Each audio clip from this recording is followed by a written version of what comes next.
Hello everyone. So we are continuing with the next topic of set chapter, in which we have completed the first exercise. That is, you all have completed the first exercise. I'll be quickly sending out the solutions as well, and go through the solution picture and let me know if you have any doubts. Yeah, of course, few of you all have asked doubts. That is, Mac and Kriti are having a little doubt in few problems. Okay, so those problems I will be uploading a video, or maybe I'll write and send a picture of that solution. I'll do that quickly. So right now, keep it in mind. Whatever doubts you have it in your mind, and I have noted down your doubts as well. So keep on sending more doubts if you have. I will clear it as soon as possible. So now we are moving on to the next topic of this one. That is the types of set. Okay. So there are a few little types of this. Nothing much to remember in this. The name itself tells what is that particular type. Okay. Very easy as that. I'll quickly finish off this topic. That is about empty set. Name itself tells, if at all the number of elements present in that particular set is, no elements are present, that itself is called as a empty set. Name itself says that it is an empty, which means if the set is empty, that is called as empty set, or a null set, void set, anything. Okay, so anything, the void also means the same, which means it is empty. Null also means the same, that is no elements are present. Clear? So if at all no elements are present in a set, then such a set is called as null set or an empty set. So then these are the indications, that is, these are the notations for the empty set. The empty set is indicated as a 5. Okay, that is the 0 and a dash, which means that it is a null set. This is a notation for null set, and also open flower bracket and the closed flower bracket is a notation for empty set. Yeah. So with that, I'll give you all an example for empty set. Then give an example. Write a set of negative integers greater than 1. Negative integers greater than 1. So there are no negative integers which is greater than 1. It is not possible. Right? So if it all, it can tell it is greater than 0 also, but still again they have made very clear that integers greater than 1, and they are expecting you to write a negative integer. You will not be able to write an element inside that. Correct? So which means the answer what you are going to write is simply just like this. That is, you should write, let the set be A, and the answer is open bracket and a flower bracket, or also you can write it just like that. Okay, so that should be your answer. So which means I can tell that a set of negative integers greater than 1 is a null set or an empty set. So that is very clear for us that a null set or empty set is an element which number of elements cannot be written. Whosever definition is given, but the elements cannot be written, not there at all. Such a set is called as empty set. Then we are going to move on to the next topic of this one. It is clear on this one. Then we are going on to finite and infinite. Again, name itself indicates for us, saying that finite set is nothing but number of elements present in a set is known for us. That is, a countable number of elements are present in it. That is why it is called as a finite set. You know number of finite elements and unfinite elements, or you know the finite numbers and infinite numbers. Correct? Finite numbers are the ones which we can count, and we can the set elements end at a particular point. And infinite are the ones those elements do not end at a point. It's okay. So here I'll have given simple words for this. In your textbook they have a little more words whichever is needed. So please do not forget to go through the textbook, each and every sentence which is there in your textbook. While you are going through this video, or after you go through this video, please go through the textbook as well, including every single word of your textbook. That is very helpful. Like once you see this video, you will understand the basic concept. What are these things? But to understand even more better, if you read your textbook, it will be very helpful. Okay, so do not take the textbook words lightly, though they seem very confusing and all that. If the basics is known, the textbook will be easier, and it is very helpful for your exams. Okay, so do that. So here I will tell in the simple words, finite element. So finite set is nothing but if the number of elements present in a set are finite, then it is called as finite set. So I give an example over here. That is, set of natural numbers less than 4. I just forget about the answer who present here. Just think of set of natural numbers less than 4. I'll start with 1. 1 is a natural number. 1, 2, 3. 4 is a natural number, but it is not less than 4. So forget about it. It stops at 3. So you have 3 elements inside this set. That is 1, 2, and 3. This is the set. A is equal to 1, 2, 3. You keep it aside. Now let us move on to infinite set. these are the elements which have infinite number of, these are the sets which have infinite number of elements present in them. So one such example is number of elements are infinite. Okay, then example is set of natural numbers. It's the same question, but here they are telling that set of natural numbers less than 4.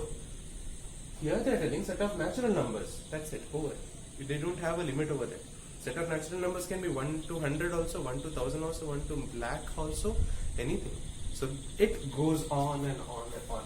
So here it is 1, 2, 3, and then you're going to put the dots. That shows that it is continuing. The number still continues. You don't know what is the last number present in this. Okay. So simple as that. If you know the last number present in this particular set, then such a set is called as finite set. If a last number is the ending number or the ending element is unknown for us, then such a set is called as infinite set. Okay. So that's very clear. Next, going on to the third type of a set, that is, also I can give a general example for finite and infinite. Finite set. Okay, I can tell you all a general example to make it more clear. Number of people present in your family. Yes, you can count number of people present in your family. You can count it, even if it is a joint family or whatever it is. Number of people present in your family or in your house. More to be more specific, number of people present in your house. You can count it. What if I tell number of people present in this earth? Okay. Yes, you will argue with me. Yes, the population is counted, everything. Population can keep on changing every second. Every second, one new person is born. So we cannot tell that it is a finite set. The last number cannot be. So that's the reason I am giving you all a rough idea about finite and infinite. The numbers which can be counted and which numbers cannot be counted. I mean, not counted, ending and non-ending. Remember it in that. I'm sure you are clear with that. Moving on to the next thing, that is about equal set. Name itself is very clear. If the set, equal set means two things will be involved. That is two set will be involved in it. That is about one set.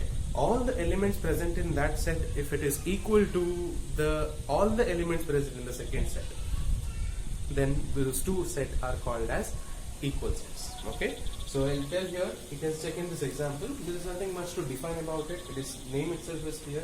If A is equal to 1, 2, 3, 4, B is equal to 3, 1, 4, 2. Okay. I'll recall the definition what I told. If every element of set 1 is equal to every element of the second set 2, then it is a equal set. So which means arrangement doesn't matter to me. Okay, arrangement doesn't matter to me at all. So which means 1 is present here with 1, 2 is present 2, 3 is 3, and then 4 is 4. All the elements present in one set is present in the second set as well. Yes. So which means these two elements, these two are equal sets. And the mistake that one. A set is equal to B set. Okay. It's very clear that all the elements present in A is same as that of the elements present in B. So arrangement of an element doesn't matter in a set. Okay. The arrangement can be done either in ascending, descending, or mixed up. It doesn't matter. A set is a set if the number of elements are present in it. We're just checking the numbers, and then if the numbers are equal, then such a set is called as equal set. So under that itself, a name comes which is called as unequal set. Unequal set. Unequal set. Very easy. If the number of elements present is not equal to the second number of elements, then such a set is called as unequal set. You can check in this 1, 2, 3. It is there. Okay, 1 is here. 2 is not here. There is some other term called as 4, which these two elements are not matching. The elements of the two set are not matching. Even though the few elements match, that is 1 and 1, 3 and 3 matches, the other element is not matching. So every element should match with the other element. That means all the elements present in one set should be contained in the second set. Then only it is called as equal set. Else it is called as unequal set, where A is not equal to B. This is a symbol for unequal set. Okay, so simple as it is. With this, these are the three types of basic things which you need to know about types of set. One is about empty set, finite, infinite, equal, unequal. Okay, so with this we move on to the next important few examples based on these itself. I'll tell you all one such example which is very simple, silly, and important. Okay, so let's check this question. If at all A is a set of prime numbers less than 6, P is a set of prime factors of 30. Okay, then check whether those two sets are equal or not. Okay, let's write the set. If A is a set of prime numbers less than 6, let's start with the numbers. That is, set of prime numbers less than 6 starts from 2 is the least prime number. Yes or no? Yes, yes. 2 is the least prime number, 2 is a prime number. Then 3 is a prime number, 4 is not a prime number, 5 is a prime number. What about 6? They are asking less than 6. Let us not concentrate about 6 at all, though it's not a prime number. We are just looking at the numbers less than 6, and 2, 3, 5 are the set A. The question according to question, this is the set A. I have written the elements of set. Fine. Let me move on to set B. According to the question, they are telling it is a prime factor of 30. So let us do the factorization for 30. Simple. 2, 15, 3, 5, 5, 1. 2, 3, 5. 2, 3, 5 are the prime factors of 30 as well. And it ends. It's done. It's ended. Which means A and B are having exactly the same elements, though their questions are completely different. Yes, so which we can clearly tell that though the questions are different, the equal sets are possible. So here I can tell, therefore, A set is equal to B. We are done with this. So that's all about it. So this is going to be asked as an MCQ or anyhow, just like a 1-mark question, just like a trick for you all to know whether you all have understood the basic concepts. These are most basic concepts of set. So they might check you all whether you all know the basic most concepts of this. Okay.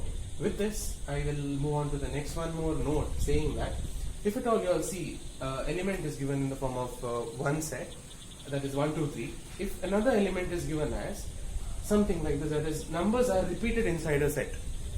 Always remember one thing, the numbers or elements will not be repeated in a set. Even though if it is repeated in a set, ultimately it can be written just like this. That is once, twice, 2, and once, 1, and whatever the numbers are repeated, you can just write it only once. That is the speciality of set. Set does not have repeating numbers or elements present inside it. So that is the basic concept you need to know out of it, and then it will be simplified and written. The twice of 2 will be written just as 2, 1 is already once, and 3 is twice. Even though it is thrice or 4 times or 6 times, it should be written just once inside a set. Okay, so you can see all the elements present in A is same as the elements present in B. So clearly tell A is equal to. So these are the rough ideas I've given you all. There are many such interesting examples as well as important examples in your textbook. Do not forget to go through those examples and solve those examples without seeing. Okay, those solution is present in your textbook.